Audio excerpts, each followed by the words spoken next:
ఢిల్లీ వేదికగా Karnataka CM Siddaramaiah, deputy CM DK Shivakumar ఎస్టీఓల మధ్య ఘర్షణ సంచలనం రేపింది. ఈ వ్యవహారంపై దర్యాప్తుకు ఆదేశించారు కర్ణాటక చీఫ్ సెక్రటరీ.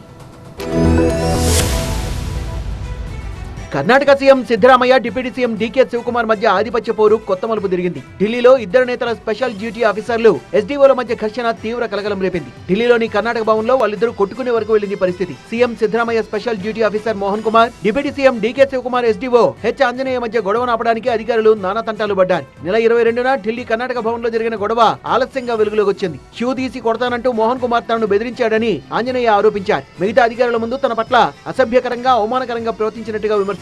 ఆయనపై క్రిమినల్ చర్యలు తీసుకోవాలని డిమాండ్ చేశారు. ఘటనపై కర్ణాటక చీఫ్ సెక్రటరీ రజనీష్ అధికారిక విచారణకు ఆదేశించారు. రెసిడెంట్ కమిషనర్ నుంచి నివేదిక కోరారు. DK Shivakumar SDO H Anjaneya తనపై చేసిన ఆరోపణల్ని సీఎం సిద్ధరామయ్య ఎస్డీఓ మోహన్ కుమార్ కొట్టిపారేశారు. ఆంజనేయకు క్రమశిక్షణ లేదని ఆరోపించారు. ఆయన ఆంజనేయపై ఇతర సిబ్బంది చేసిన అనేక ఫిర్యాదుల్ని సందర్భంగా మోహన్ కుమార్ ప్రస్తావించారు. సీఎం పదవి కోసం గత కొద్ది రోజుల నుంచి సిద్ధరామయ్య, డీకే శివకుమార్ మధ్య ఆధిపత్య పోరు నడుస్తోంది. ఇద్దరి మధ్య రాజీ కుదర్చడానికి కాంగ్రెస్ హైకమాండ్ నానా తంటాలు పడుతోంది. పార్టీ నేతలకు తలనొప్పిగా మారింది.